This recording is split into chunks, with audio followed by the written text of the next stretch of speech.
The next morning, news of the upcoming fight spread quickly through Shrek Academy. It became the talk of the school, and details of the battle were traded like valuable information. A single white insignia was exchanged for information about the time, place, and challengers. Among the third years, frustration grew, especially in Tang Yuge's team. One teammate couldn't hide his irritation and complained about the first years challenging them. The mere thought of it made him angry. Yuge, however, stayed calm. She said they couldn't afford to lose this time and that she wouldn't let it happen. She decided to handle the situation herself. In the classroom, she saw a man seated calmly in a chair. She walked over and told him it was his job too to help defend the seniors' honor. The man, Sima Xian, accepted the responsibility without question. To handle the large number of spectators, the academy chose a very big venue in the Duluo world and started broadcasting the news. This meant the academy would take half of the game's revenue. Xuan Yu looked at the news and was impressed by their ambition. Within just 4 days, the tickets sold out, which raised a huge total of 10 million Duoluo coins, more than 200 yellow insignias. He thought it was impressive, though he noted that each winner would get a purple insignia, which was fine. Meanwhile, Lei complained about the financial strain. He sighed heavily as he felt the burden of the match. Xuan Yu reassured him that the funds would be used up when they needed to make battle armor. Everyone would have to pause their cultivation to focus on making the armor. With a purple insignia and careful budgeting, they could get the materials needed for a set of one-word battle armor. Lei agreed as he understood the plan. Xuan Yu then told him to wake up Golden Fatty Qian. He gave him a thumbs up, confident that it would awaken in a day or two. He was hopeful that Golden Fatty Qian, along with the Emerald Demon Bird and Xuan Yu's auxiliary summoning, would perform well in the fight. He even thought that the gorilla might have some special power from another world. Xuan Yu warned against being overly optimistic.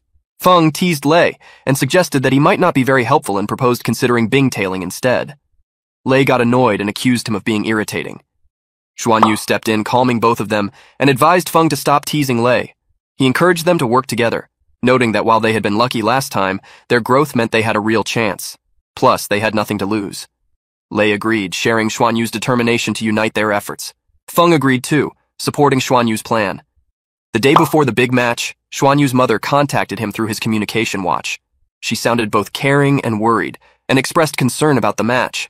She wondered why, as a first-year student, he had to face third years and asked if someone with the same name might have been causing trouble.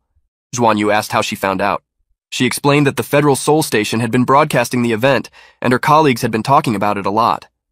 He wondered if the Federation Soul Tool broadcast was really that important. Just then, his father appeared on the screen. He smiled reassuringly and showed faith in his son's abilities. His mother also reminded him it was just a competition and told him to take care. She jokingly warned that if he lost, they would definitely give him a good spanking. Then she felt regret and admitted that bragging about him might have been a mistake. Xuan Yu, on the other hand, started to think that the school might have sold the broadcasting rights for a lot of money without telling them. He felt determined, as he thought he might have a plan to handle the situation. Xuan Yu shared his growing concern with Yuge over the communication device and suggested that perhaps it was best to call off the fight. Yuge got surprised, momentarily taken aback, and questioned his sanity. Xuan Yu explained that the Academy had sold the broadcasting rights of the game to the Federation Soul Station, which meant the match would be aired live across the entire Federation. He emphasized the substantial financial gain the Academy stood to receive from this deal. Yuge, processing this revelation, agreed that they needed to discuss the matter further with the dean. She instructed him to meet her at the main building, where they would address the situation more thoroughly. In the dean's office, Yuge and Xuan Yu faced Luo Hong, who was lounging on the sofa. She told them to go back and get ready for the game, as the broadcast rights were not their concern. Yuge disagreed with her and said that the broadcast rights were important to them as well, and questioned why they shouldn't benefit from it. She expressed frustration about the Academy's unfairness and wondered how the game could go on under these conditions. Luo Hong stuck to her point and insisted that it was not their problem and there was nothing more to discuss. She told them to leave. Yuge then announced that if that was the case, they were canceling the fight. Xuan Yu agreed and confirmed they were quitting. Luo Hong's eyes narrowed in anger, and she accused them of threatening her. The two kept their calm and said they were only standing up against unfairness. Luo Hong coldly replied that the game between the third and first years would go on as planned. She warned that if they continued to resist, she would find other students to replace them. Yuge was upset and asked how such a decision could be made.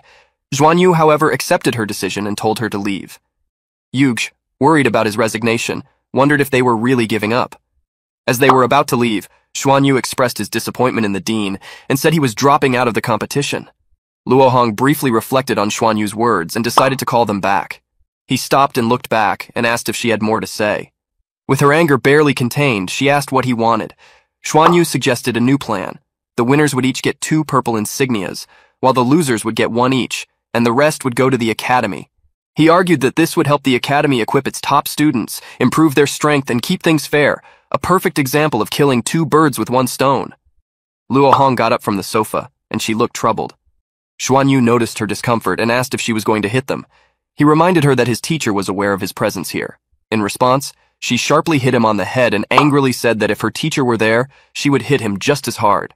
She told them to leave immediately and, with irritation, agreed with him just this once. She told them they had to keep this conversation secret. Xuan Yu agreed and thanked her. He called her the most beautiful woman and waved goodbye as he and Yug left. Luo Hong's voice echoed as she told them to leave.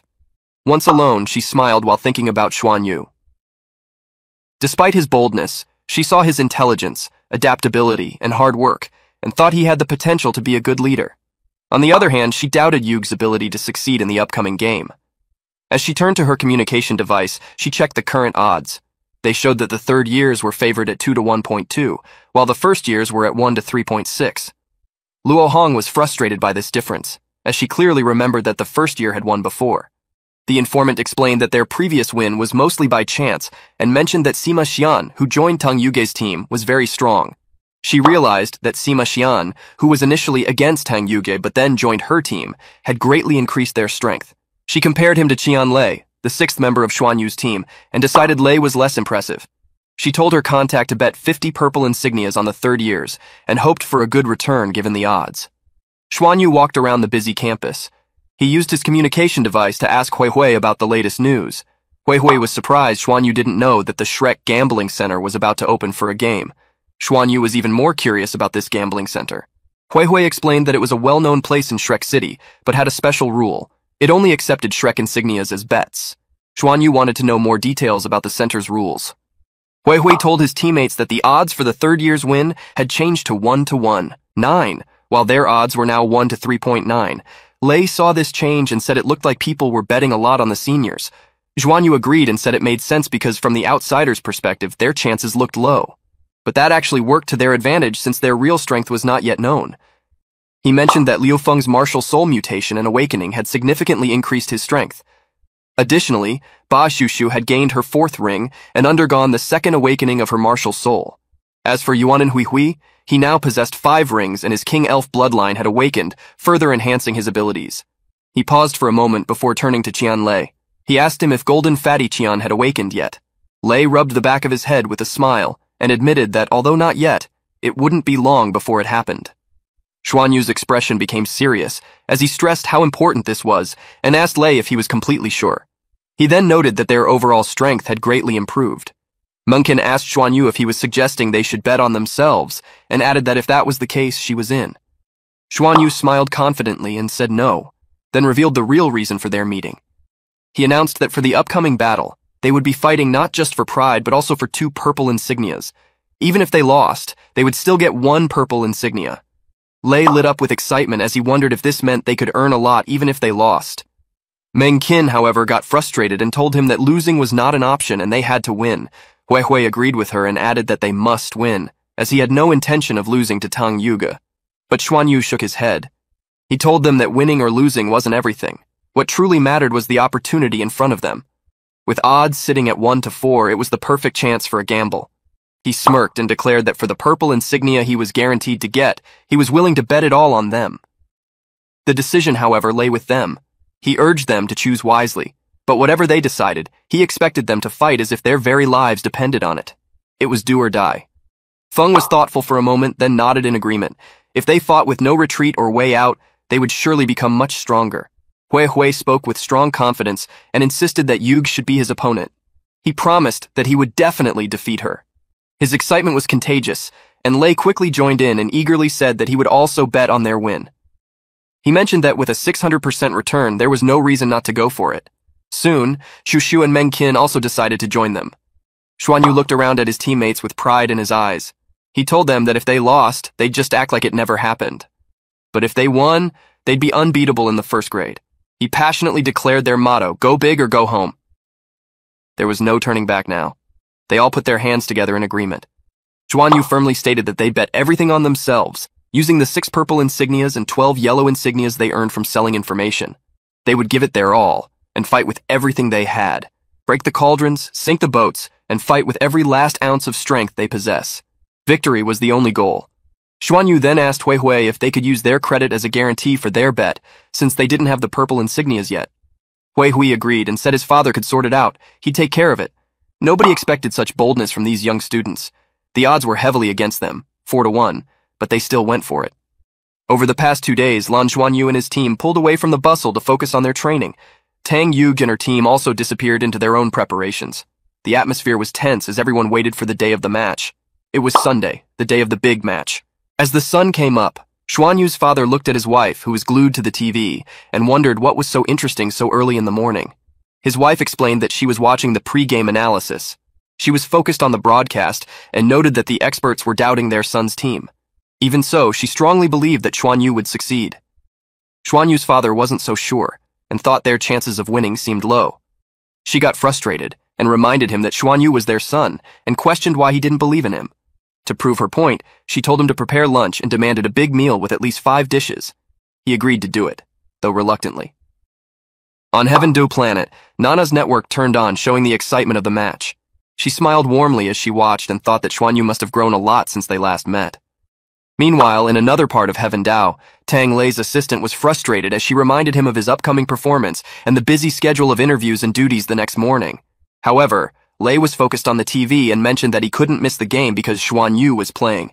The assistant, a bit confused, asked if Xuanyu was the young boy he had been excited about. As the TV started the broadcast, announcing the game's start, Lei told his assistant to cancel the interviews and tell the press he would sing an extra song that evening instead. She agreed quickly, confident that fans would love it. She promised to make the changes and then watch the game with him, as she was curious about what made Xuanyu so special to him. The game was about to start.